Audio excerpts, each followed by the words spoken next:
พรานนุ้ยผจญนกกาละเวกจากแดนหิมพานต์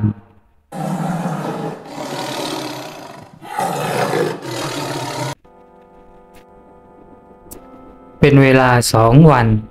กับ2 คืนเต็มๆที่พรานไข่นุ้ยหาทางออกจากป่าดงดิบทึบทะมึนของเทือกเขาหลวง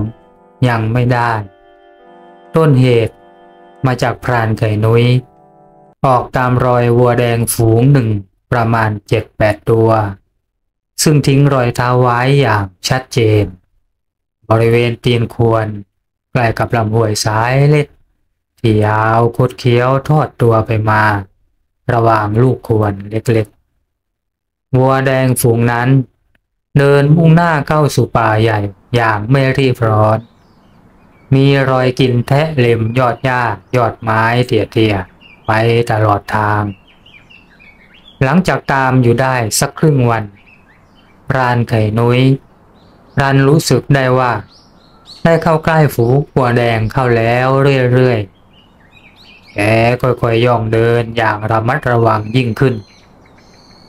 ก็จับกระชับปืนกู้ชีพไว้อย่างมั่นใจในอานุภาพของมันหนทางเบื้องหน้าของพรานไข่นุ้ยที่แกเพ่งสายตามองนั้นเป็นทางด่านสัตว์ซึ่งพวกมัน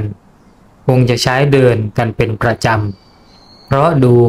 ไม่รกเรื้อทางซ้ายมือเบื้องหน้าถัดไปประมาณ400 เมตรเป็นดงกล้วยป่า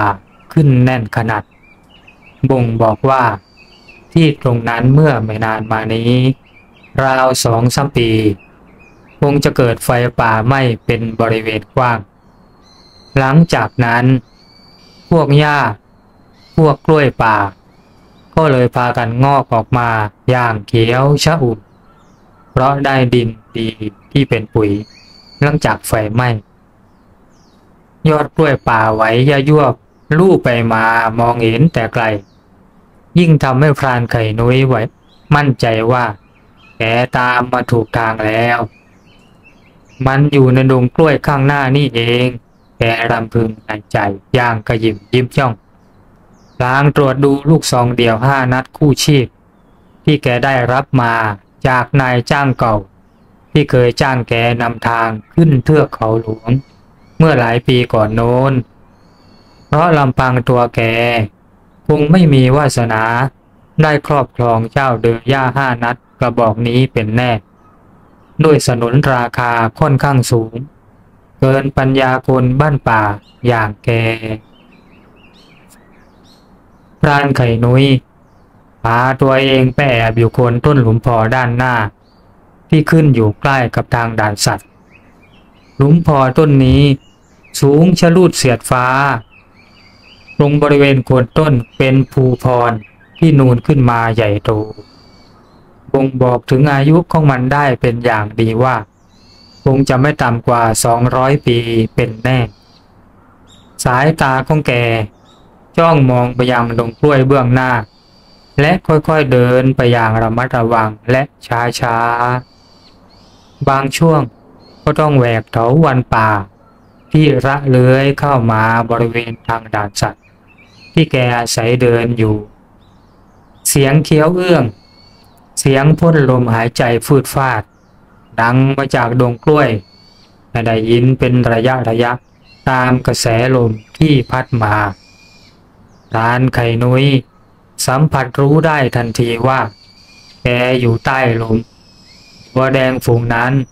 เลยยังไม่กระสากลิ่นเหลือระยะทางอีกไม่เกิน200 เมตร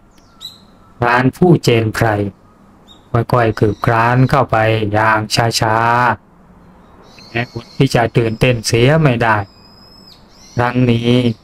เป็นครั้งแรกของแกที่จะผจญกับฝูงวัวแดงงามๆเช่นนี้ที่ผ่านมาแกเคยล่าได้แต่กวางฟานและหมูป่า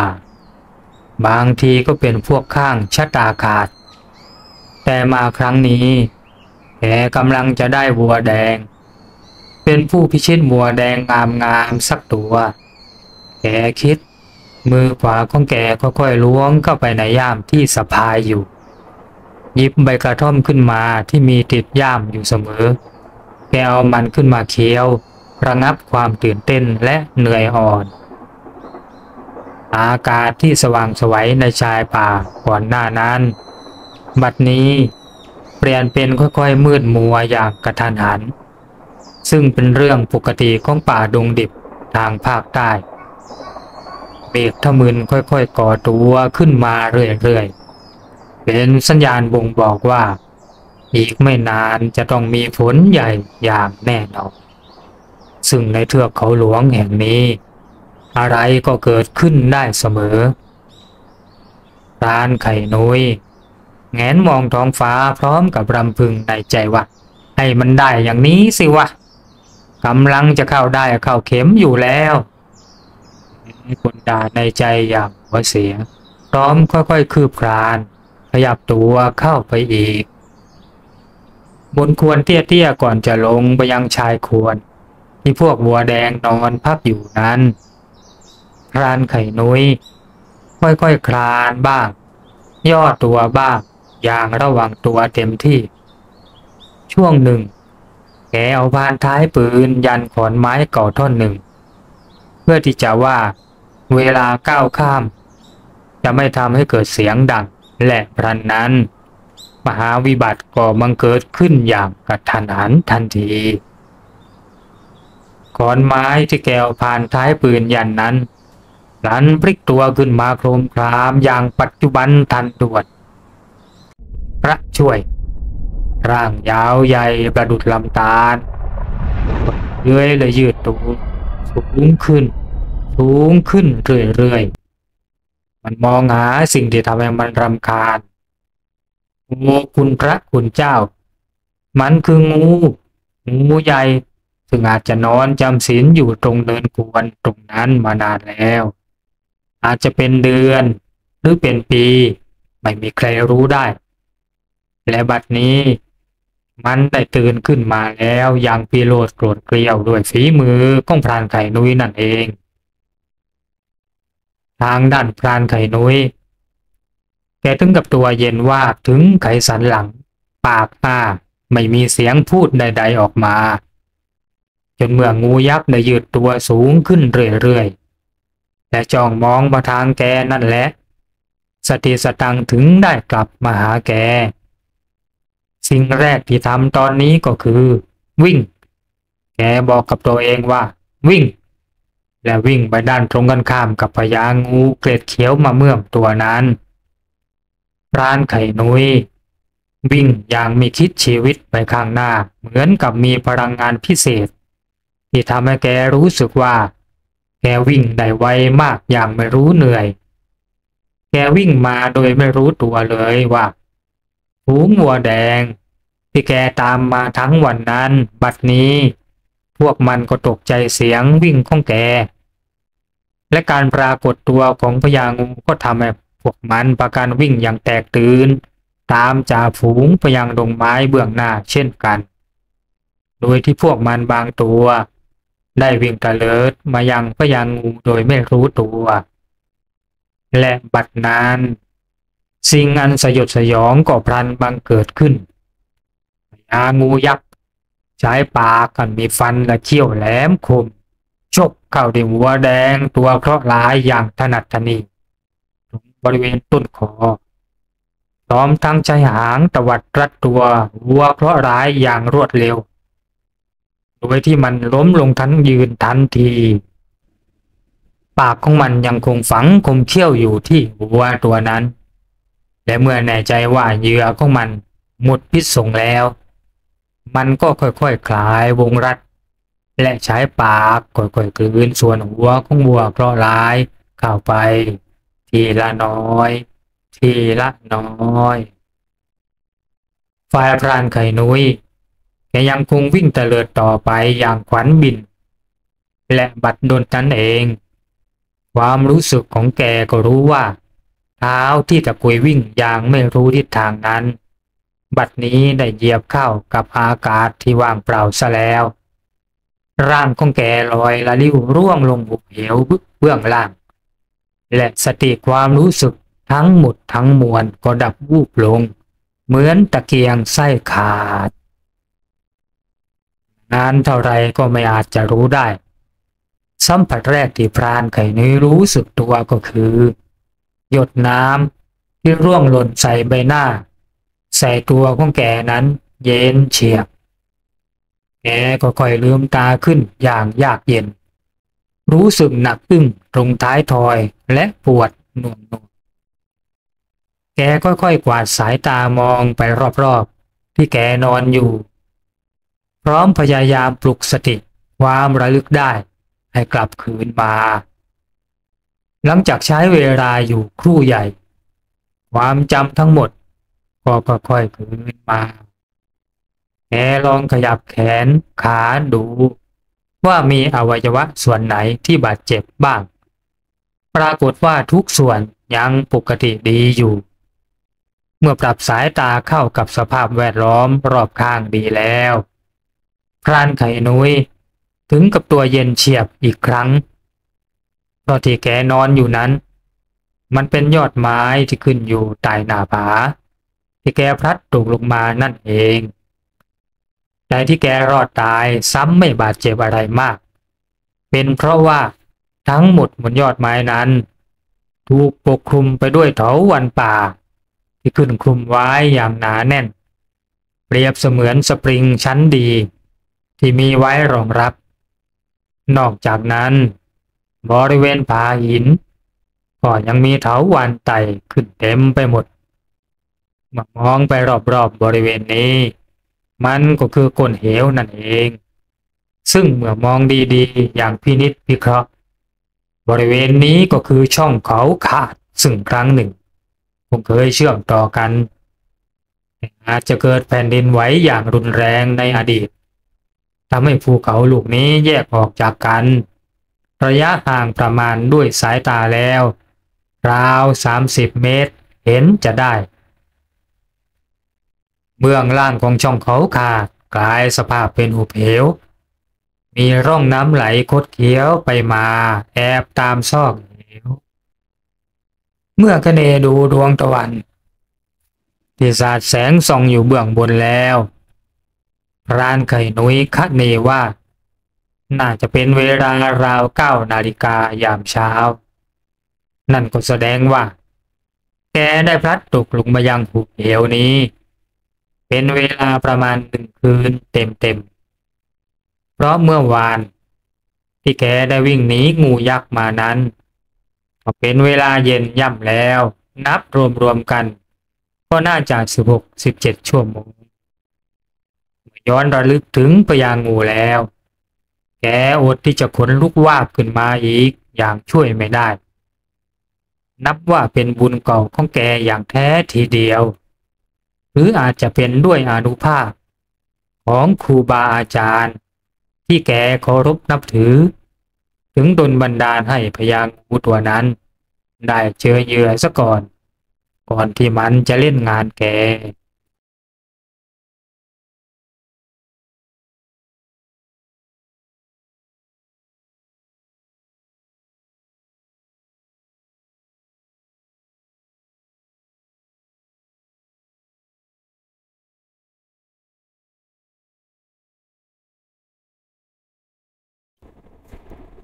แต่ตอนนี้ปัญหาเฉพาะหน้าก็คือทำยังไงถึงจะลงจากยอดไม้ที่ขึ้นอยู่ก้นเหวนี้ได้พรานไข่นุ้ยใช้มือทั้งสองยื่นไปรองหยดน้ำที่หยดลงมาเรื่อยๆจากหน้าผาเมื่อได้พอประมาณแล้วแกก็เอาเข้าปากดื่มอย่างกระหายเมื่อทำอย่างนั้นอยู่2-3 ครั้งแล้วแกก็รู้สึกดีขึ้นรู้สึกมีเรี่ยวแรงสมองเริ่มแจ่มใสคราวนี้แกมองไปรอบๆยอดไม้มองไล่ไปเรื่อยๆถึงสังเกตเห็นว่ามีเถาวัลย์หลายๆเถาที่บางเถาใหญ่ขนาดต้นแขนบางเถาขนาดน่องผู้ใหญ่ที่เลื้อยระโยงระยางจากต้นโน้นไปต้นนี้บางเถาก็เลื้อยจากด้านล่างขึ้นมาตรง พรานไข่นุ้ยมองเถาวัลย์เหล่านั้นอย่างมีความหวังลูกป่าอย่างแค่เถาวัลย์แค่นี้ก็สามารถที่จะปีนป่ายได้แล้วแต่ปัญหามันอยู่ที่ว่าเถาวัลย์เหล่านี้มีความทนทานรับน้ำหนักได้ดีแค่ไหนเมื่อคำนวณถึงน้ำหนักของแกเองพรานไข่นุ้ยมีความมั่นใจในการที่จะไต่เถาวัลย์ลงไปในเมื่อน้ำหนักตัวของแกนั้นอยู่ที่55กิโลเท่านั้นเองคนร่างเล็กอย่างแกเรื่องขึ้นลงต้นไม้เป็นสิ่งที่แกทำได้คล่องแคล่วมาตั้งแต่เด็กๆยันวัยกลางคนแกเอื้อมมือมาคลำที่ด้านหลังของแกแล้วก็อุ่นใจยังอยู่มีดเดินป่าที่แกขัดหลังไว้กับผ้าขาวม้ายังอยู่ไม่พลัดหล่นลงไปดีที่แกเอามามัดใส่ไว้ในฝักอย่างรอบคอบไม่เช่นนั้นก็ไม่อยากจะคิดเหมือนกันว่าบางที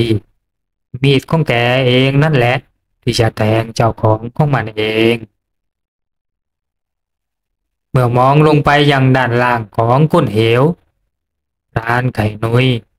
มองเห็นสายน้ำเส้นเล็กๆที่ไหลซอกผ่านโขดหินได้ยินเสียงสายน้ำไหลแผ่วๆแกมองรอบๆตัวอีกครั้งก่อนที่จะลงมือค่อยๆไต่โหนลงมาจากเบื้องบนลงสู่ด้านล่างเท้าของแกนั้นยันต้นไม้ไว้ส่วนมือก็จับเถาวัลย์เส้นใหญ่ๆค่อยๆไต่ลงมาอย่างคล่องแคล่วผิดกับวัย40กว่าของแกคือใจใหญ่ๆพรานไข่นุ้ยก็ไต่ลงมาถึงโคนต้นไม้ได้อย่างปลอดภัยและก็ไม่ยากเย็นอะไรมากแกถอนหายใจอย่างโล่งอกทีนี้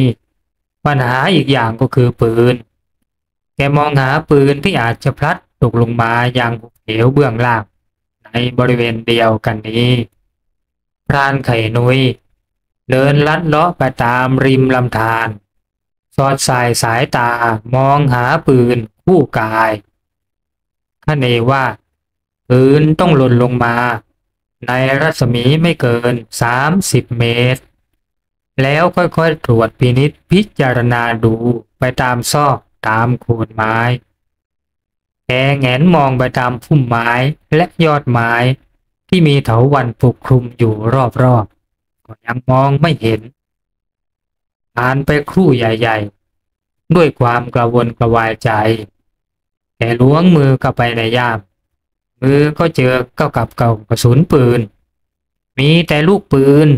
จะยิงได้ยังไงวะแกคิดในใจพลางควานหาใบกระท่อมเข้ามาเคี้ยวในปากบัดนั้นอารมณ์ที่กำลังกระวนกระวายใจก็ค่อยๆดีขึ้นมาแกเดินไปที่โคนต้นกระบอกขนาดใหญ่ต้นหนึ่งที่ขึ้นป่าปนกับพันไม้อื่นๆกล่าวว่าจะนั่งพักสักครู่แล้วค่อยหาปืนใหม่สายตาของแกก็พลันมองเห็นปืนคู่กายแขวนต่องแต่งอยู่บนดงเถาวัลย์ที่เลื้อยระโยงระยางอยู่ใกล้ต้นกระบอกต้นนั้นอารามดีใจทำให้แกวิ่งเข้าไปหาปืนคู่ชีพด้วยความตื่นเต้นระคนหลิ่งโลดโอ้ในที่สุดเราก็ได้มาอยู่ด้วยกันอีกไอ้เพื่อนยากแกพูดกับปืนของแกอย่างกับมันมีชีวิตเมื่อจัดการตรวจตราดูสภาพต่างๆแล้วปรากฏว่าทุกอย่างปกติไม่มีปัญหาใดๆและบัดนี้พรานไข่นุ้ยพร้อมแล้วที่จะเผชิญกับเหตุการณ์ต่างๆที่จะเกิดขึ้นในป่าทึบแห่งนี้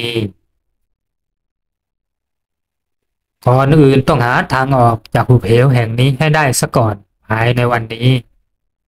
แต่รอให้มืดค่ำไม่ได้เรื่องแรกที่ต้องทำก็คืออาหารตั้งแต่เมื่อวานเย็นจนถึงบัดนี้ก็คงใกล้เที่ยงเข้าไปทุกทียังไม่มีอะไรตกถึงท้องของแกเลยมีดเดินป่าที่ขัดหลัง ถูกดึงออกมาจากฝัก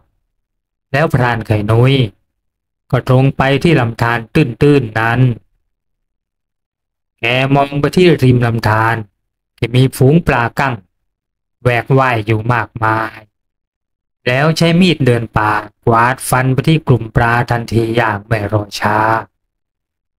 วิธีการฟันของแกก็คือฟันกวาดลงไปเฉียงอย่างรวดเร็ว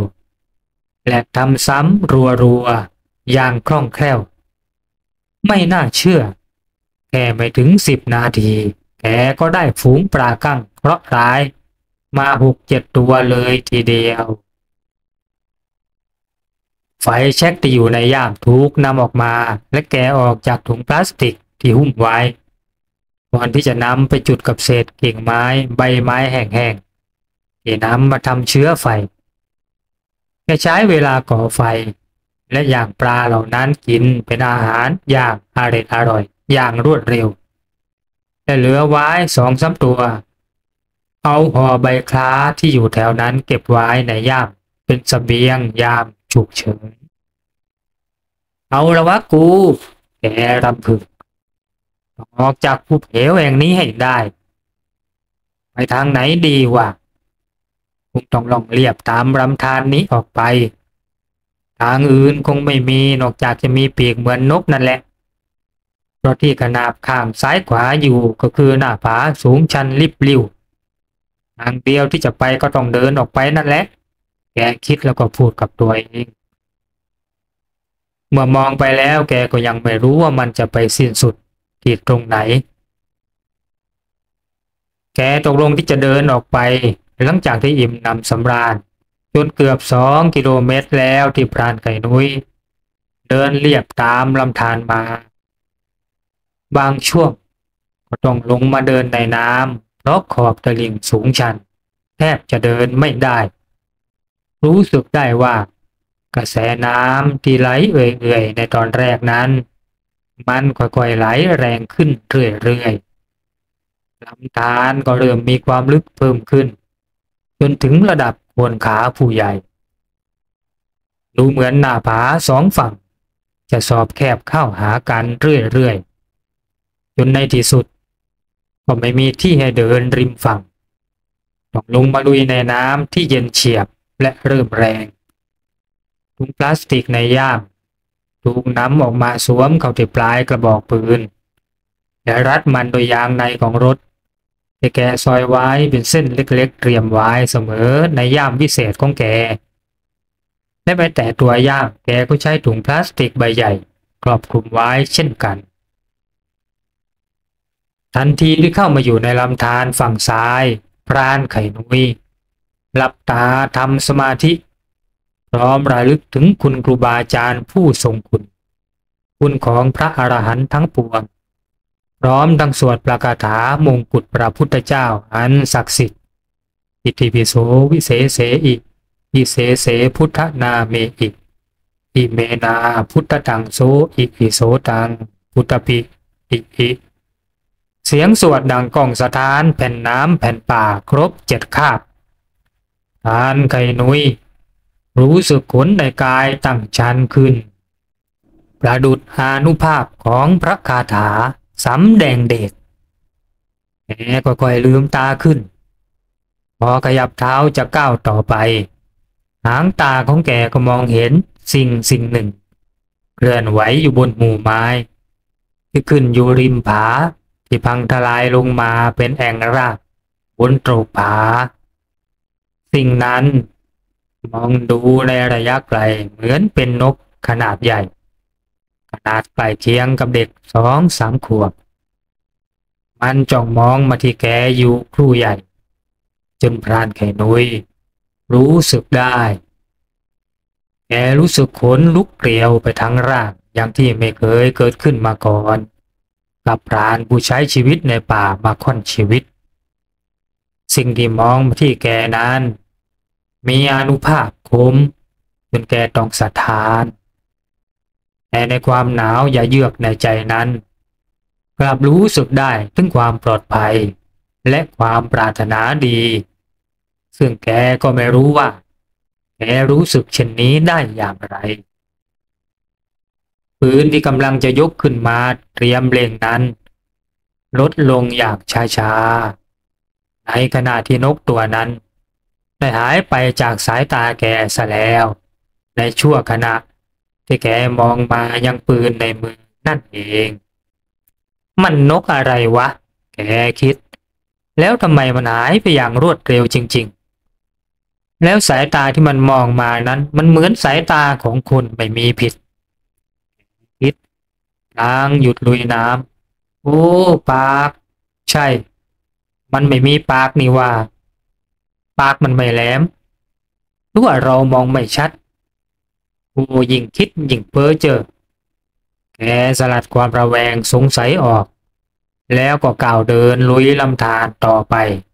ซึ่งตอนนี้น้ำได้เริ่มแรงขึ้นเรื่อยๆจนแกต้องหาตัดกิ่งไม้ริมลำธารมาไว้คอยประคองพยุงตัวเดินสู้กับกระแสน้ำอันเริ่มเชี่ยวกรากถ้าหูแกไม่ฝาดแกได้ยินเสียงโครมครามดังอยู่เบื้องหน้าในรัศมีไม่เกิน1 กิโลเมตรจากประสบการณ์อันช่ำชองของแกบอกกับตัวเองว่านั่นมันเสียงน้ำตกแต่ตอนนี้ลำธารสายนี้กำลังพาแกไปสู่ผาน้ำตกคิดดังนั้นพรานไข่นุ้ยหยุดชะงักฝืนตัวเองไม่ให้ไหลไปตามน้ำพรางคิดหาวิธีที่จะเอาตัวรอดจากสถานการณ์เยี่ยงนี้บัดนี้ในรัศมี2 ฝั่งรอบๆตัวแกไม่มีต้นไม้ไม่มีเถาวัลย์พอที่จะช่วยเอาตัวรอดได้เลยแรงดันน้ำที่แรงขึ้นจนในที่สุดแกก็ฝืนตัวอยู่ไม่ได้ต้องประคองตัวให้ลอยไปตามสายน้ำที่พาร่างของแกค่อยๆลอยไปเบื้องหน้าเรื่อยๆต้นไม้ที่แกตัดมาไว้ประคองตัวนั้นมันหลุดหายไปตอนไหนไม่รู้แกพยายามสู้กับแรงดันน้ำสุดชีวิตสายตาของแกสอดส่ายมองหาที่พึ่งแต่ก็หมดหวังพรานไข่นุ้ยพยายามทีบตัวเองสู้กับกระแสน้ำเชี่ยวเข้าไปติดริมฝั่งให้มากที่สุดเสียงโครมครามดังกระชั้นไกลเข้ามาทุกทีในระยะ300 เมตรใกล้ที่จะถึงตรอกผาทานน้ำตกยักษ์นั่นทางด้านซ้ายมือของพรานไข่นุ้ยกลับแปรเปลี่ยนจากหน้าผาสูงริบลิ่วมันเปลี่ยนกลายเป็นดงไม้หนาทึบหน้าผาได้ขาดหายไปในช่วงนี้เองและยางไม่รอช้าพรานไข่นุ้ยรวบรวมพละกำลังเฮือกสุดท้ายว่ายตัดกระแสน้ำไปยังริมฝั่งซ้ายมือซึ่งอยู่ในระยะแค่3 วายางสุดกำลังมือของแกคว้าจับแง่งหินที่มีอยู่บริเวณนั้นไว้ได้พร้อมทั้งถีบตัวเองขึ้นบนโขดหินลื่นๆใกล้ฝั่งถึงตอนนี้แกค่อยๆคลาน4 ขาขึ้นไปนั่งบนโขดหินหลังจากพักเหนื่อยสักครู่แกก็กระโจนจากโขดหินไปยังตลิ่งที่อยู่ใกล้กันพร้อมคว้าต้นไม้เล็กๆริมฝั่งไว้เป็นที่ยึดมั่นรอดตายแล้วเราแกคิดพลางเดินไปยังโคนต้นไม้ต้นหนึ่งบริเวณนั้นแล้วนั่งลงอย่างละเอียดใจแดดบ่ายแก่ๆก็ค่อยสาดแสงลงมาผ่านม่านน้ำตกที่ยังคงส่งเสียงโครมครามอยู่ชั่วนาตาปีเสียงนกนานาชนิดร่ำร้องอยู่ทั่วไปเป็นสัญญาณบ่งบอกถึงความเป็นปกติของป่าความวิตกกังวลปรากฏขึ้นบนใบหน้าของพรานวัยกลางคน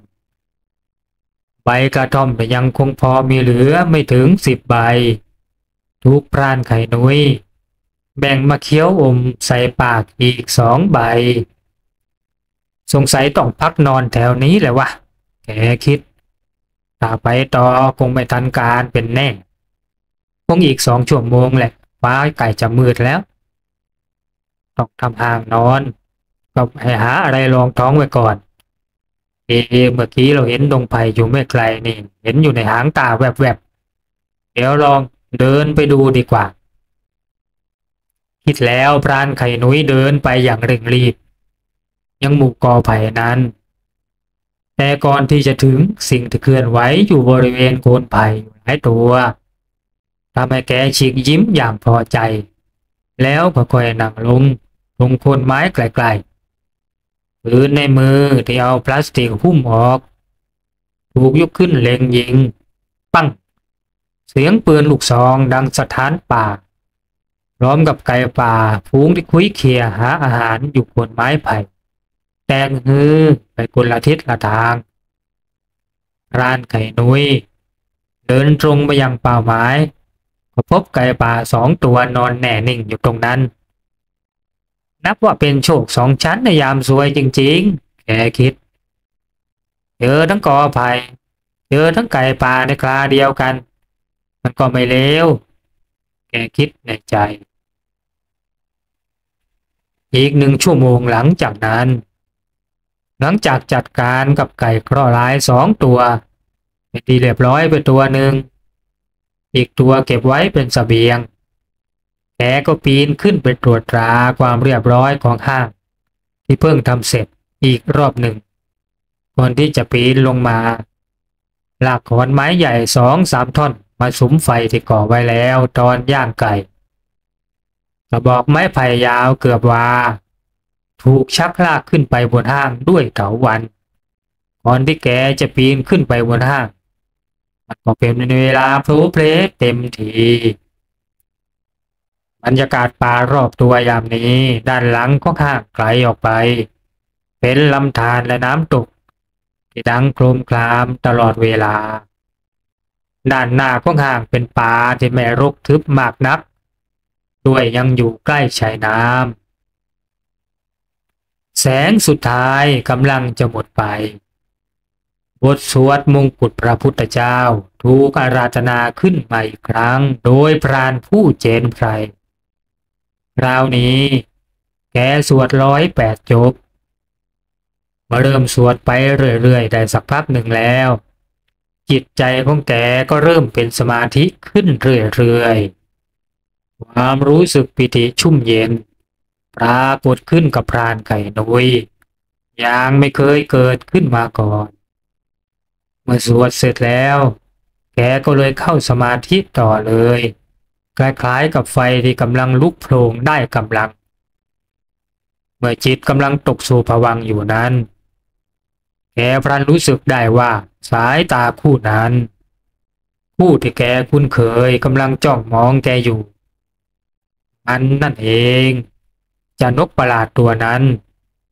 แต่ทำไมที่แกเห็นตอนนี้ดวงหน้าของมันกลับกลายเป็นใบหน้ามนุษย์อายุราวๆ20 ปีเท่านั้นแววตาที่มองมานั้นเปี่ยมด้วยความเมตตาและพรันนั้นพรานไข่นุ้ยพอได้ยินเสียงพูดออกมาจากปากของนกตัวนั้นนกตัวที่หน้าเหมือนมนุษย์ได้พูดกับแกว่าพรานเราคือพญานกกาละเวกเจ้าเป็นผู้เคยสร้างบุญไว้มากในอดีตชาติด้วยผลกรรมบางอย่างทำให้เจ้าต้องพลัดพรากจากถิ่นที่อยู่เดิมของเจ้าไปและตอนนี้เจ้าก็กำลังใช้กรรมนั่นอยู่และนับจากอรุณรุ่งอีก3 วันนับจากนี้เจ้าถึงจะพ้นจากวิบากกรรมนั้นและได้พบกับลูกเมียของเจ้าในอดีตการอีกในไม่ช้าเสียงที่ใสดุจระฆังนั้นได้เอ่ยขึ้นกับเขาดุจบิดาคุยกับบุตรนกที่ขนทั้งตัวเป็นสีเขียวอำพันเลื่อมปลายมีประกายระยิบระยับทั่วตัวและที่ปลายขนนั้นเล่าก็เป็นวงสีทองเหลืองอารามทุกๆปลายขนวงหน้านั้นมันเป็นวงหน้าของมนุษย์นั่นเองและในภวังค์แห่งสมาธินั้นพรานไข่นุ้ยได้ยินเสียงของพญานกนั้นกล่าวต่ออีกว่า เจ้าจงมุ่งหน้าตัดป่าแห่งนี้ไปทางตะวันออกเรื่อยๆนับจากนี้อีก1 วัน1 คืนจะพ้นจากเทือกเขาใหญ่แห่งนี้อย่าลืมหิมพานต์อย่าลืมหิมพานต์เจ้าอย่าลืมหิมพานต์เจ้าผู้สวดพระคาถามงกุฎพระพุทธเจ้าเจ้าเป็นผู้เรียกร้องเราให้มาเจอกันอีกครั้งอย่าลืมหิมพานต์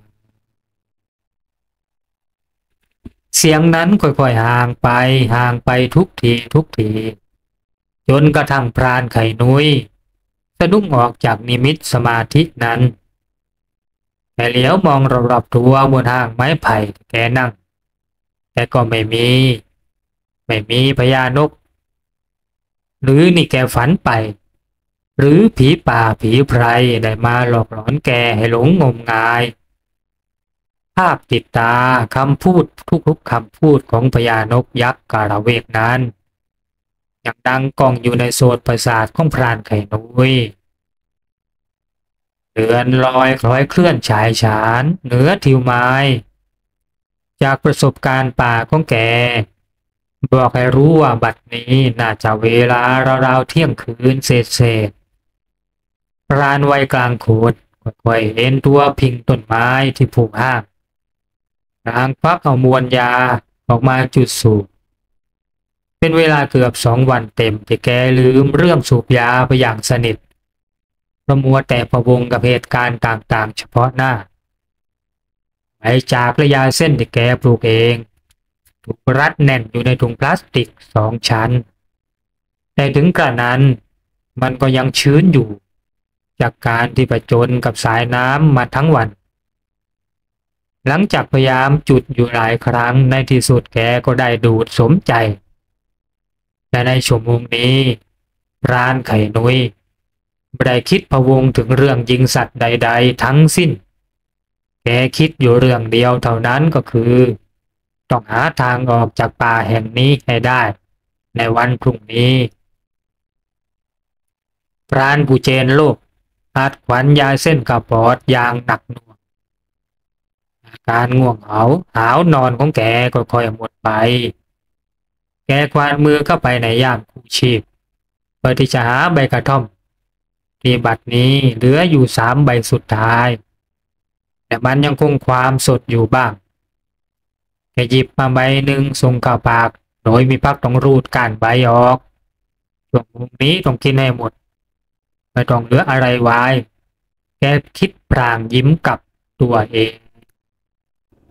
แกนั่งคิดถึงนิมิตในสมาธิอยู่ครู่ใหญ่โดยความแปลกใจในนิมิตนั้นหรือเรามีความข้องเกี่ยวกับเจ้าพญานกกาละเวกนั่นคิดและคิดอย่างงุนงงนกราตรีชนิดหนึ่งบินโฉบผ่านห้างแกนั่งอยู่เห็นเป็นเงาใหญ่จากแสงจันทร์ข้างขึ้นได้ส่องลงมามองเห็นเงาไม้ส่องวุบวาบตามกระแสลมและบัดดลนั้นจักจั่นเลไรที่ร้องลั่นสนั่นป่ากลับเงียบเสียงซะเฉยๆเหมือนนัดกันไว้นัดสัญญาณป่าว่ามีสิ่งผิดปกติได้เกิดขึ้นมันทำให้พรานไข่นุ้ย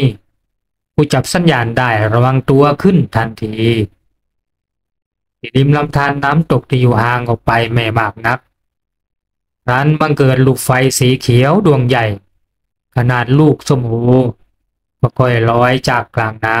ำข้ามไปยังชายน้ำอย่างเงียบเชียบคล้ายๆสัตว์ที่ออกล่าหาเหยื่อมันลอยตรงมาริมตลิ่งแล้วนิ่งอยู่ตรงนั้นครู่ใหญ่ก่อนที่ดวงไฟจะค่อยๆดับหายวับลงไปอย่างแปลกประหลาดแต่ยังไม่ทันที่พรานไข่นุ้ยจะคิดอะไรกลับมีร่างของผู้ชายแก่ผมยาวเฟื้อยถึงแผ่นหลังคนหนึ่งนุ่งแต่ผ้าขาวม้าเดินมุ่งตรงกับมาใต้ห้างที่พรานไข่นุ้ยนั่งอยู่อย่างช้าๆแสงจันทร์ได้สาดส่อง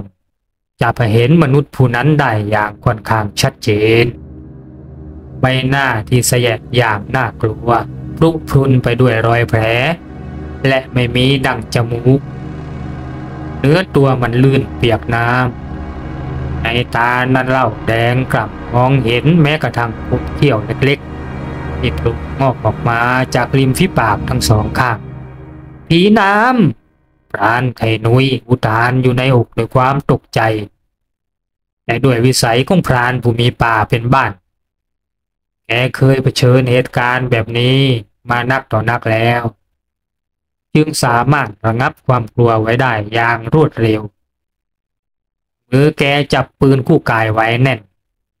ทางค่อยๆเบนลำกล้องปืนไปพาดไว้กับบังไพรห้างตรงจุดที่ปีศาจตนนั้นกำลังเดินเข้ามาเสียงร้องครวญคราง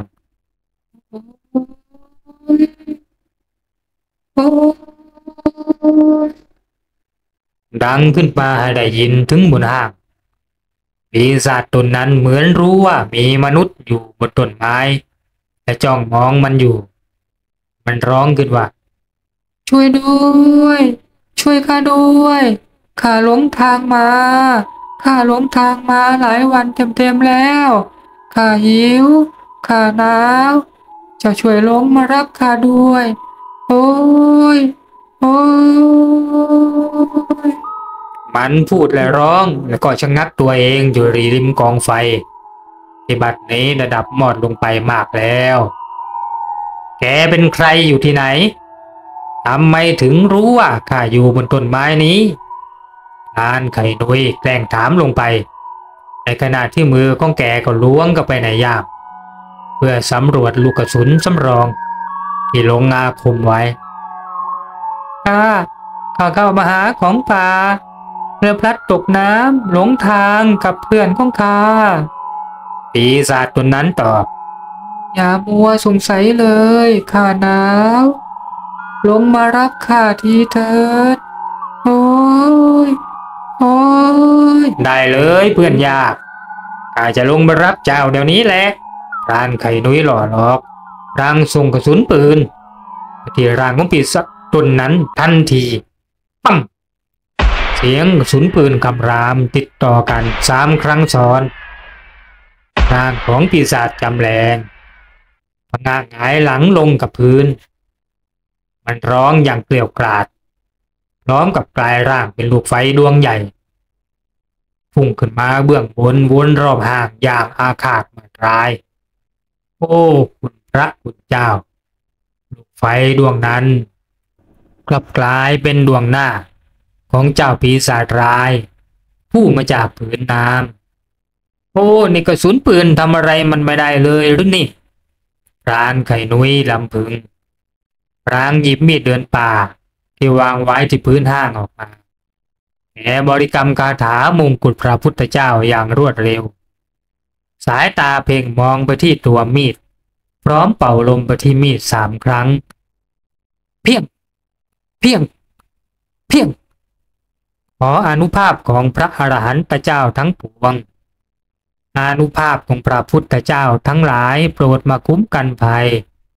ให้กับตัวข้าพรานไข่นุ้ยผู้ตกอยู่ในอันตรายด้วยเถิดแกท่องบนพร้อมทั้งพ่นลมไปรอบทิศทางลำตั้งท่าเตรียมพร้อมที่จะฟันเจ้าปีศาจร้ายที่หมุนวนหาทางที่จะเข้ามาทำร้ายแกอยู่บัดดลนั้นปรากฏเสียงลมพัดอื้ออึงมาจากทิศเชิงผาด้านที่น้ำตกกำลังไหลกลั่นหนับต้นไม้ใหญ่น้อยไหวลู่ไปตามลมประหนึ่งว่ากำลังเกิดลมพายุขึ้นมากระทันหันท่านนั้นปรากฏร่างของชายชราผมขาวโพลนผู้หนึ่งขึ้นใกล้ๆห้างมือถือไม้เท้าเสื้อผ้าที่ใส่เป็นสีขาวล้วนแกยกมือข้างที่ไม่ได้ถือไม้เท้าขึ้นชี้ไปยังลูกไฟปีศาจปรางเอ่ยเอาอีกแล้วหรือมึงข้าไปบำเพ็ญภาวนาแค่7 วันกลับมาแกก็แอบมาทำสิ่งชั่วร้ายอีกแล้วพูดพลางชายชราขว้างไม้เท้าขึ้นมายังลูกไฟปีศาจนั้นบัดดลนั้นเอง ไม้เท้าได้กลายเป็นเชือกเส้นใหญ่ร้อยรัดเข้าที่ลำคอของปีศาจน้ำอย่างรุนแรงมันพยายามจะหนีตั้งแต่เห็นปู่เฒ่าแล้วแต่ก็ไม่สามารถหนีไปไหนได้ทันเสียงร้องโหยหวนดังขึ้นมาจากปากของปีศาจน้ำตนนั้นโอ้ยกลัวแล้วยอมแล้วท่านเทพข้าผิดไปแล้วได้โปรดปลดปล่อยข้าไปเถิดมันร้องครวญครางอย่างน่าเวทนาปล่อยเจ้าหรือกี่ครั้งแล้วที่เจ้ากระทำการอย่างนี้เวลาข้าไม่อยู่ถึงเวลาของเจ้าแล้วที่จะต้องไปชดใช้กรรมข้าจะขังเจ้าไว้ไม่ให้ได้ผุดได้เกิดแต่ทานน้ำตกนั่นชายชราผมขาวพูดพลางกระชากเส้นเชือกที่รัดคอเจ้าปีศาจน้ำอยู่พร้อมกับหายวับไปทั้งสองตนบรรยากาศป่ายามนี้ดูเหมือนจะกลับสู่ความปกติของราวไพรแต่สำหรับพรานไข่นุ้ยแล้วในระยะเวลา2 วัน 2 คืนแกกลับได้เผชิญกับสิ่งแปลกประหลาดลี้ลับจนยากที่จะพูดให้ใครฟังได้แกรำพึงในใจว่าถ้ารอดไปจากป่านี้แล้วข้าจะกล้าเล่าเรื่องราวเหล่านี้ให้ใครฟังได้หรือเปล่าร้านไข่นุยค่อยๆพนมมือหันไปทางทิศที่ชายชราได้หายไปพลางกล่าวคำนมัสการเทวดาสิ่งศักดิ์สิทธิ์ที่ได้มาเมตตาช่วยเหลือไม่ว่าท่านจะเป็นใครเป็นเจ้าป่าเจ้าเขาลำเนาไพรหรือเป็นเจ้าพ่อองค์ใดเป็นเทพเทวาองค์ไหนกระผมขอนอบน้อมระลึกถึงคุณของท่านด้วยความเคารพและนอบน้อมอย่างยิ่งเจ้าข้าแกเอ่ยพลางก้มลงกราบเสียงไก่ป่าขันเจ้ยแจ้วแว่วมาจากป่าไผ่เบื้องล่างบ่งบอกว่ารุ่งอรุณของวันใหม่ใกล้จะมาถึงแล้วร้านไข่นุยเอ็นตัวลงนอนบนข้างพร้อมกับดึงผ้าขาวม้าที่คาดเอวเอามาห่มตัวยังพอมีเวลานอนแกคิดเสียงไก่ป่าที่ขันบางทีมันก็ละเมอขันทั้งที่ยังไม่สว่างเพราะว่ามันขันครั้งเดียวแล้วก็เงียบไปบางทีเวลานี้น่าจะราวๆตี 3แกหลับไปนานเท่าไรไม่อาจจะรู้ตัวมาสะดุ้งตื่นเอาตอนแสงตะวันที่สาดส่องลงมาเหนือยอดไม้นี่เรานอนตื่นสายเลยล้วนนี่แกคิดนางลุกขึ้นนั่งหยิบสัมภาระแล้วค่อยๆไต่ลงมาจากห้างกองไฟที่ก่อไว้ตั้งแต่เมื่อวานมอดดับสนิทหมดแล้วร้านไข่นุ้ยจัดแจงก่อไฟขึ้นมาใหม่แล้วนำไก่ที่เหลือจากเย็นวานขึ้นมาย่างใหม่ย่างชำนิชำนาญจากนั้นแกก็เดินไปยังลำธารน้ำตกที่อยู่ไม่ไกลล้างลงไปยืนยังโขดหินริมตลิ่งแล้วก้มลงวักน้ำมาล้างหน้าล้างตาพร้อมกับเอากระบอกไม้ไผ่เตรียมมาเติมน้ำลงไปจนเกือบเต็มเสร็จแล้วใช้ใบคล้าแถวนั้นอุดปลายกระบอกกันน้ำกระชอกเมื่อจัดการกับอาหารเช้าอย่างเร่งรีบแล้วพรานไข่นุยก็เตรียมออกเดินทางจากป่าโดยเตรียมมุ่งหน้าไปทางตะวันออกตามคำบอกของพญานกกาละเวกแกไม่ลืมที่จะดับไฟจนมั่นใจว่าดับสนิทแล้วก่อนที่จะเดินจากมาแกได้พนมมือระลึกถึงคุณชายชราผมขาวที่ได้มาช่วยแกไว้อีกครั้งก่อนมุ่งหน้าตัดพงไพรไปอย่างเร่งรีบ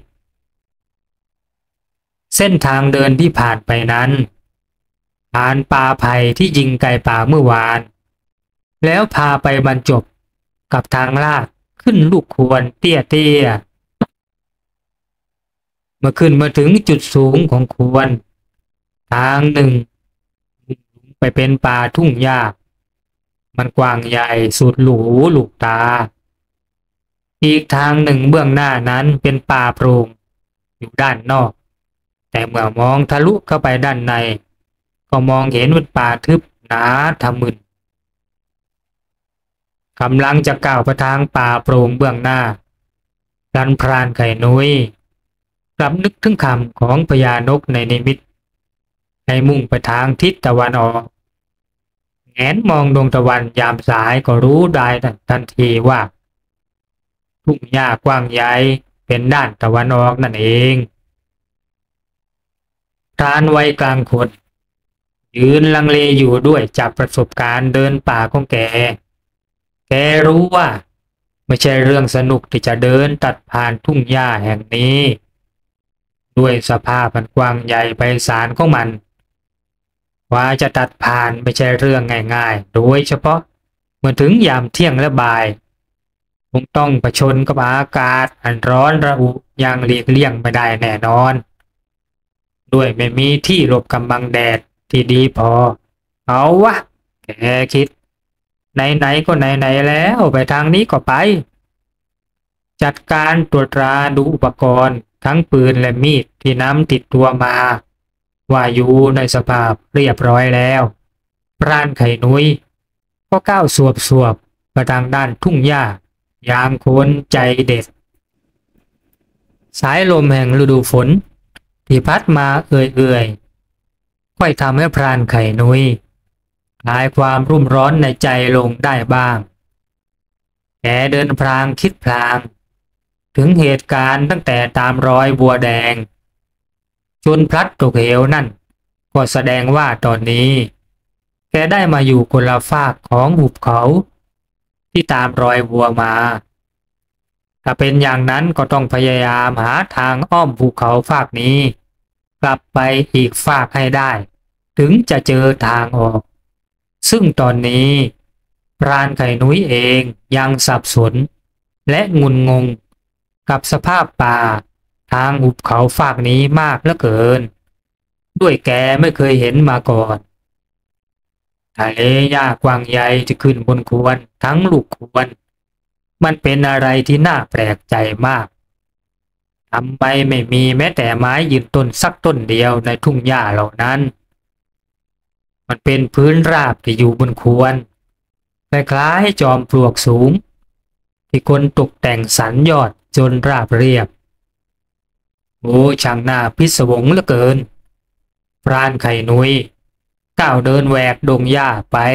เรื่อยๆพยายามเดินริมขอบของทุ่งหญ้าให้มากที่สุดโดยหมายตาดวงตะวันเป็นเป้าหมายแกกะว่าจะพักเมื่อใกล้เวลาเที่ยงเดินลัดเลาะเลียบทุ่งหญ้าที่ขึ้นผสมปนเปกันไปทั้งหญ้าคาหญ้าปล้องหญ้าไม้กวาดต้นสูงที่ช่อดอกปลิวสวัยลู่ไปมาตามกระแสลมฝูงนกเล็กๆหลายสิบชีวิตบินโฉบหาเหยื่อพวกแมลงพวกตั๊กแตนในทุ่งหญ้ากินอย่างมีชีวิตชีวาแมลงปอโฉบบินเล่นลมไปมาไกลๆออกไปมองเห็นฝูงนกเปล่าฝูงใหญ่ร่อนทลาลงที่กลุ่มหญ้าเตี้ยๆดูไปถ้ายามปกติธรรมชาติเช่นนี้ก็ช่างน่าดูน่าอภิรมย์ยิ่งนักแต่ในยามหลงป่าอยู่โดดเดี่ยวดาย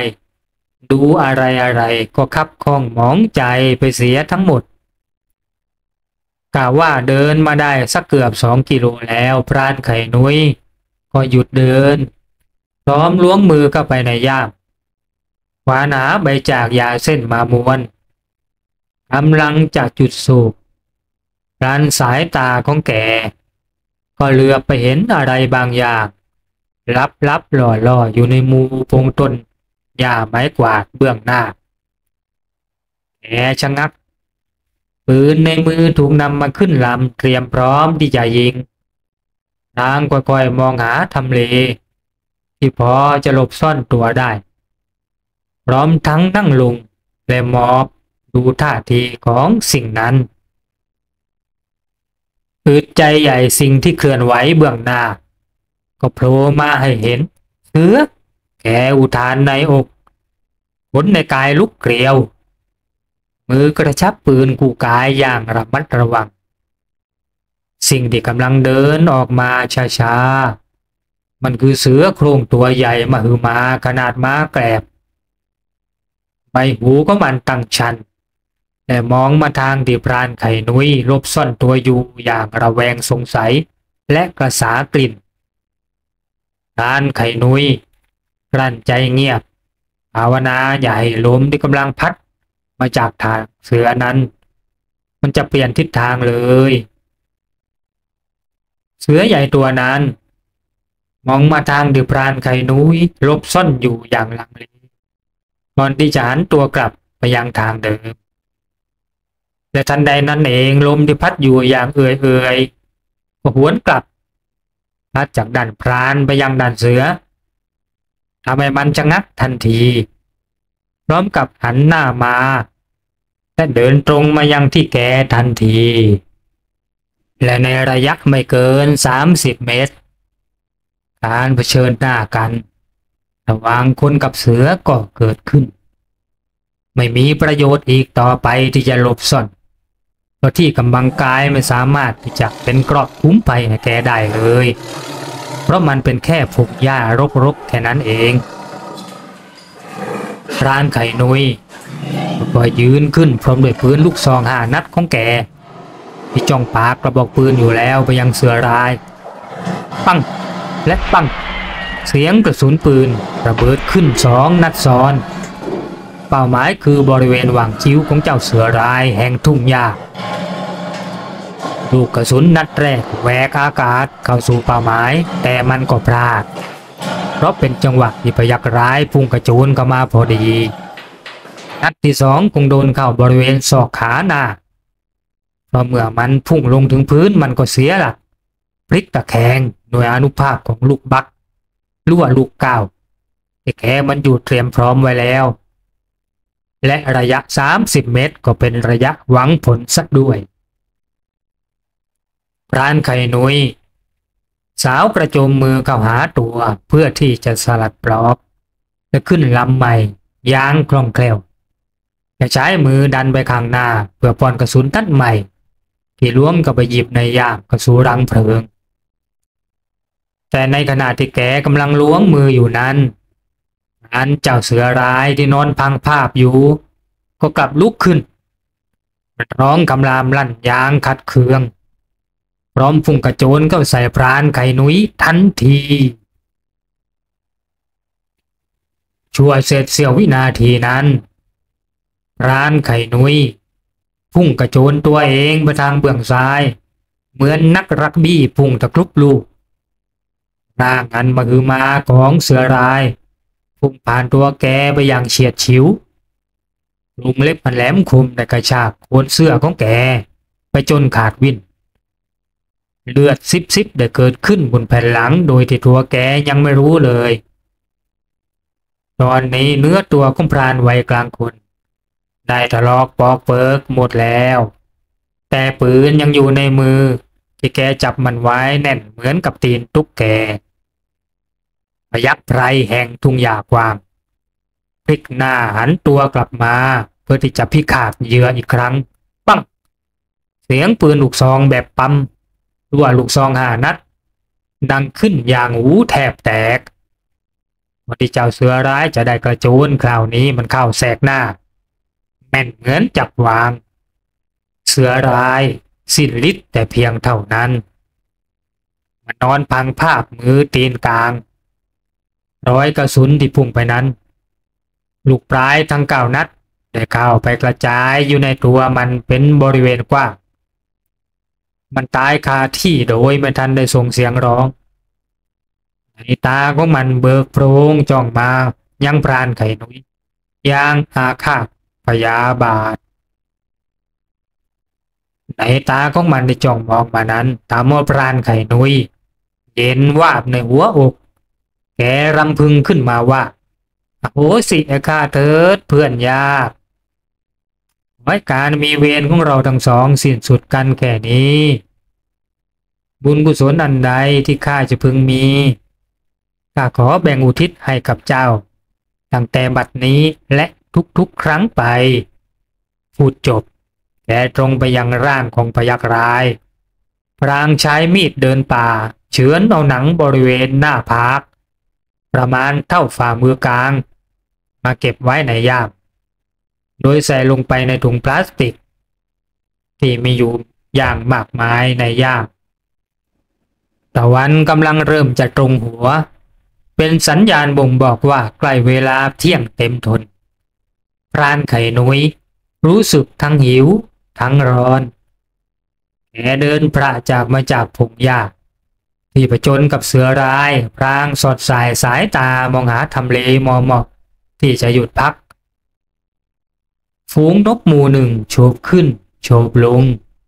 บริเวณที่อยู่ห่างออกไปทางด้านขวามือของแกอย่างผิดปกติในระยะไม่เกิน800 เมตรพรานไข่นุ้ยขม้นมองฝ่าเปลวแดดไปอย่างครุ่นคิดแกมองฝูงนกกลุ่มนั้นที่บินขึ้นลงชวัดเฉวียนไม่หยุดลางตัดสินใจเดินมุ่งหน้าไปยังเป้าหมายที่เห็นทันทีใบจากที่มวนค้างไว้ก่อนผจญกับเสือร้ายถูกจิบมามวนใหม่พรางก้าวเดินแกจุดไฟแช็กเข้าที่ใบจากพรางอัดควันเข้าปอดอย่างกระหายน้ำในกระบอกไม้ไผ่ที่สะพายหลังถูกปลดออกมาเดินพรางจิบพรางฟ้าเปลวแดดและทุ่งหญ้าที่บัดนี้เริ่มร้อนระอุด้วยอิทธิพลแดดยามเที่ยงแกใช้มือแหวกและปัดปลายพงหญ้าที่สูงท่วมหัวมาเรื่อยๆจนกะว่าใกล้จะถึงเป้าหมายแล้วแกถึงหยุดบริเวณที่แกหยุดอยู่นี้ล้อมรอบด้วยพงหญ้าสูงท่วมหัวแต่ปองไปเบื้องหน้ากลับกลายเป็นหมู่หินภูเขาหินย่อมระเกะระกะทั่วบริเวณคล้ายกับว่าเมื่อหลายร้อยหลายพันปีก่อนบริเวณนี้ได้บังเกิดภัยพิบัติครั้งใหญ่ดูจากก้อนหินที่ระเกะระกะนับ10นับร้อยก้อนขนาดใหญ่นั้นบ่งบอกว่าบริเวณนี้น่าจะเคยเกิดมหาภัยแผ่นดินไหวเป็นแน่แท้พรานไข่นุ้ยค่อยๆก้าวเดินตรงไปยังหมู่หินเบื้องหน้าที่อยู่ไม่ไกลนักฝูงนกที่บินชวัดเฉวียนแตกฮือโผล่ขึ้นสู่ท้องฟ้าอะไรนั่นเบื้องหน้าของพรานวัยกลางคนตรงกลางหมู่หินที่ล้อมรอบนั้นมันกลับกลายเป็นบึงน้ำอันกว้างใหญ่ประมาณ10 ไร่เห็นจะได้น้ำใสแจ๋วสีเขียวมรกตบ่งบอกถึงความลึกของบึงหรืออาจจะเป็นเพราะแร่ธาตุบางอย่างก้นบึงก็เป็นได้ใช่แล้วต้องเคยเกิดแผ่นดินไหวแน่ๆมันถึงบังเกิดบึงบนยอดควรหรือยอดเขาแห่งนี้ได้บางทีช่องเขาขาดที่เขาพลัดตกลงมาสู่ก้นเหวนั่นอาจจะเกิดเหตุวิบัติขึ้นในคราวเดียวกันกับบึงนี้ก็เป็นได้ที่แท้นกที่โผบินขึ้นลงนั้นก็คือโผเล่นน้ำและจับแมลงที่บินร่อนเล่นน้ำอยู่เหนือบึงนั่นเองเป็นดังที่แกคิดไว้ในใจไม่มีผิดแต่นึกไม่ถึงว่าบึงจะกว้างใหญ่ขนาดนี้และอย่างไม่รีรอพรานไข่นุ้ยสาวเท้าก้าวเดินตรงไปยังริมฝั่งน้ำเบื้องหน้าทันทีแต่เดินลัดเลาะหลบหลีกหมู่หินที่ระเกะระกายอยู่บางก้อนสูงท่วมหัวบางก้อนเท่ากับรถแทรกเตอร์พรานไข่นุ้ยเดินมาถึงชายน้ำที่ยังมีชายหาดริมบึงให้ก้าวลงไปเดินได้อย่างง่ายได้บริเวณหาดริมบึงกลางหมู่หินนั้นกลับมีหมู่ไม้น้ำขึ้นอยู่เป็นดงกว้างเขียวชะอุ่มที่ริมบึงไกลๆอีกฝากหนึ่งมองเห็นหมู่นกเป็ดน้ กำลังแหวกว่ายหาเหยื่ออยู่เหนือผิวน้ำอย่างเริงร่าก้าวแรกที่ยังเท้าลงบนชายหาดริมบึงบ่งบอกให้รู้ถึงความแห้งแน่นของชายหาดผิดคาดที่คิดเอาไว้ว่าจะต้องเละเหลวเหมือนชายน้ำทั่วไปแต่นี่กลับรู้สึกได้ถึงความแข็งแน่นของชั้นหินและแสดงให้เห็นว่าบึงประหลาดแห่งนี้แทบไม่มีตะกอนโคลนเลยพรานไข่นุยเหลียวมองไปรอบๆอย่างระมัดระวังแกปลดย่ามและปืนวางไว้ที่ริมหาดใกล้ๆกับหมู่ไม้น้ำพลางเดินไปวักน้ำมาลูบเนื้อลูบตัวและล้างหน้ารู้สึกได้ถึงความชุ่มชื้นและพละกำลังก็กลับคืนมาแกแงนหน้าขึ้นมองดวงตะวันเป็นเวลาเลยเที่ยงไปโขแล้วและเมื่อมองไปทางหมู่ไม้น้ำที่ขึ้นแน่นขนาดอยู่ทางขวามือโดยไม่ตั้งใจรันแกก็รู้สึกได้ว่ามีสายตาคู่หนึ่งกำลังจ้องมองมาที่แกก่อนแล้วงั้นแล้วก่อนที่พรานไข่นุ้ยจะได้ทำสิ่งใดอาการตกอยู่ในภวังค์ก็พลันบังเกิดขึ้นกับแกคล้ายคนที่ถูกสะกดจิตใช่แล้วมันคือนกตัวนั้นพญาการะเวกดงบัดนี้สายตาที่คุ้นเคยผู้นั้นได้จ้องมองมายังพรานไข่นุ้ยและในอนุสติแห่งความรู้สึกแกเหมือนได้ยินเสียงแว่วมาจากพญานกลูกเอ๋ยเจ้าเดินทางมาถูกทางแล้วถัดจากนี้ไปอีกค่อนวันเจ้าจะได้พบกับหนทางออกไปสู่โลกภายนอกจากภูเขาแห่งนี้เจ้าจงอย่าแปลกใจในตัวเราเลยเราผู้เป็นที่พึ่งแห่งเจ้าเราผู้มาพระบทสวดมงกุฎพระพุทธเจ้าของเจ้าบัดนี้เราอยากจะขอร้องเจ้าแต่เมื่อกลับออกไปแล้วจงเลิกฆ่าสัตว์ตัดชีวิตเลี้ยงชีพตัวจงหาวิธีสัมมาชีพเพื่อยังชีวิตให้คงอยู่เจ้าอย่ากังวลเลยเราจะช่วยเหลือเจ้า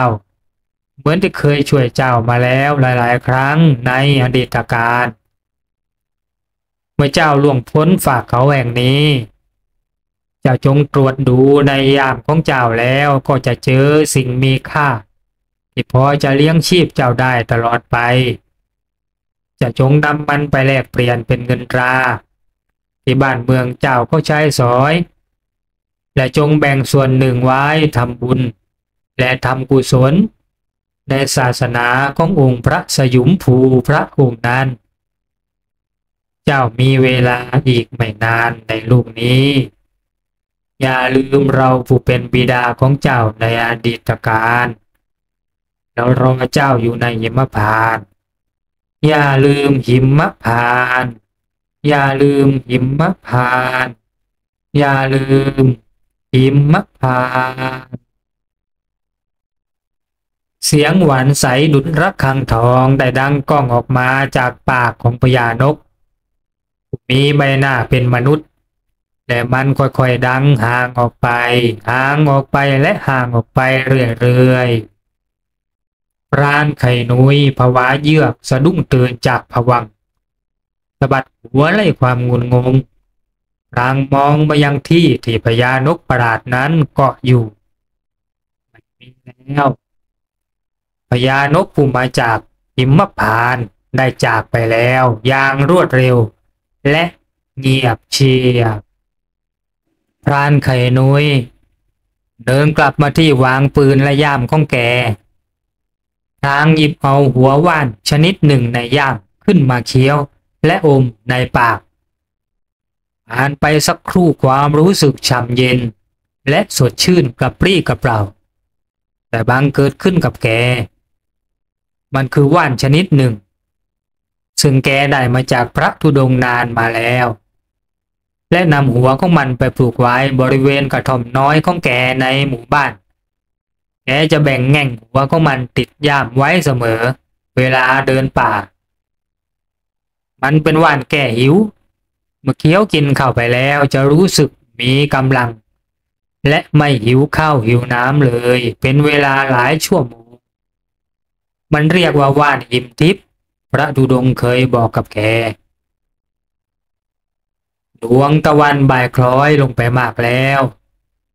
บอกเวลาอีกไม่นานก็จะเย็นย่ำคำสนธยาร้านไข่นุย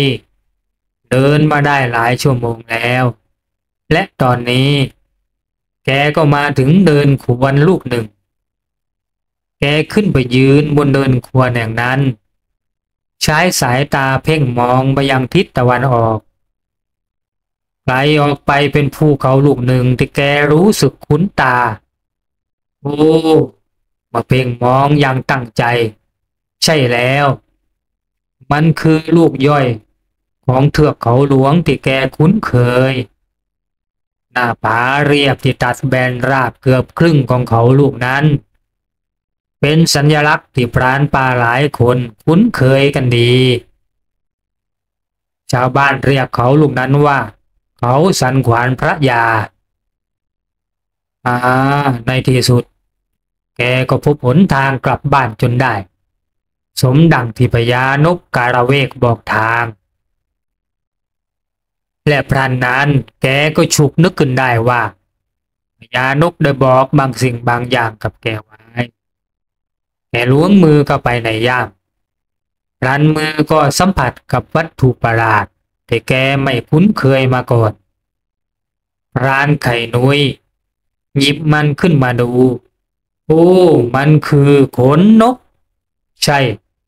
มันคือขนนกที่บัดนี้เปล่งประกายเป็นสีทองเหลืองอารามและมีน้ำหนักมากกว่าขนนกทั่วๆไปพรานไข่นุยทั้งตกใจทั้งดีใจแกล้วงมือลงไปควานหาอีกและหยิบมันขึ้นมาทั้งหมด1 2 3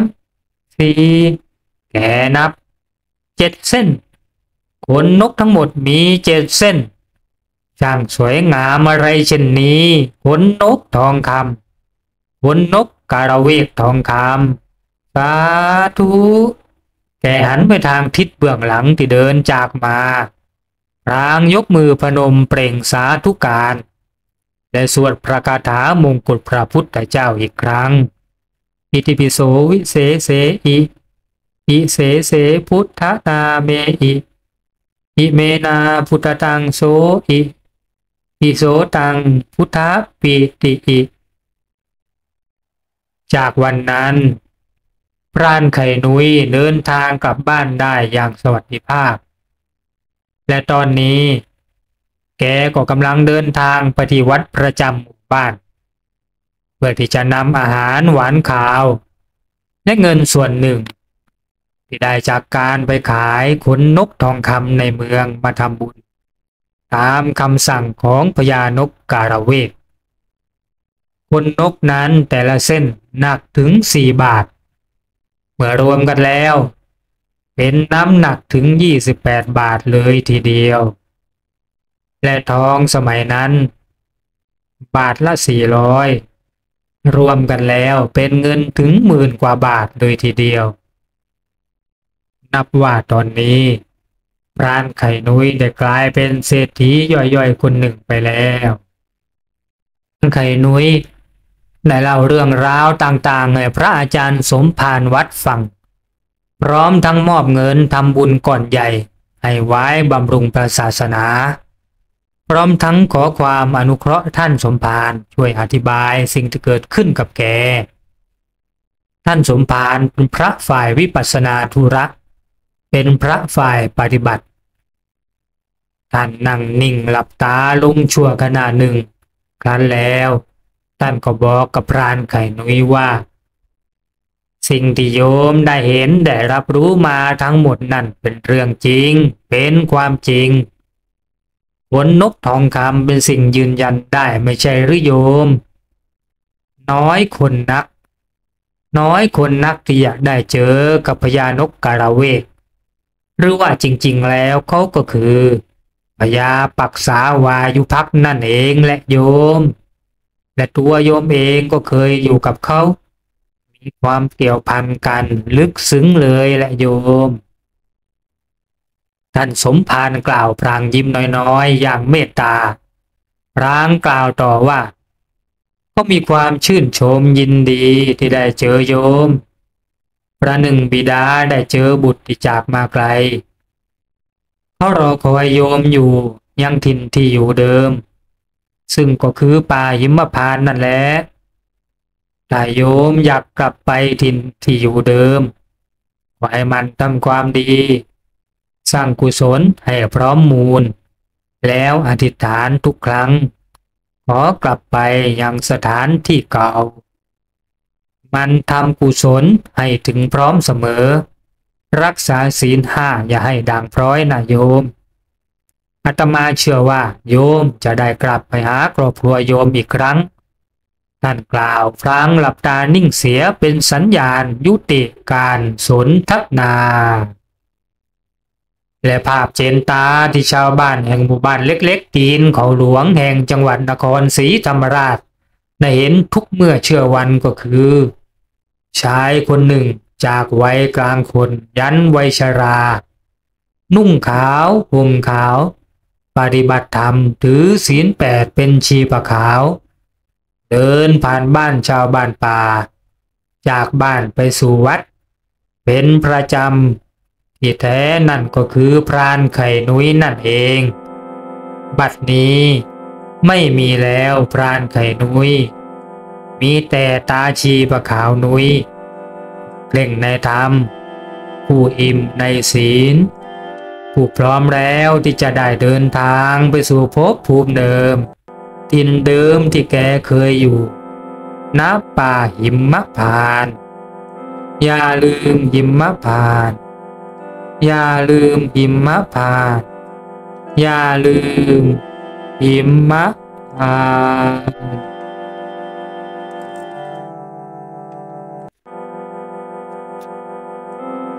ก็เป็นอันว่าพรานไข่นุ้ยผจญพญานกกระเวกได้จบลงแล้วอย่างสมบูรณ์นะครับขอพระคุณทุกท่านที่เข้ามารับฟังมากครับช่องนี้เป็นช่องน้องใหม่ฝากทุกท่านทุกคนช่วยกดติดตามกดไลค์และกดแชร์ให้ด้วยนะครับจะได้เป็นกำลังใจให้กับทางช่องได้รังสรรค์ผลงานใหม่ๆออกมารับใช้ทุกท่านนะครับหากมีข้อผิดพลาดข้อบกพร่องประการใดผมในฐานะแอดมินของช่องขอน้อมรับไว้เพื่อนำไปปรับปรุงให้ดียิ่งขึ้นนะครับขอขอบคุณอีกครั้งและโปรดคอยติดตามเรื่องต่อไปชื่อเรื่องเปรตเฝ้าต้นมะม่วงป่าที่เขาเหม็นเร็วๆนี้นะครับขอกราบขอบพระคุณทุกท่านอีกครั้งครับขอบคุณครับสวัสดีครับ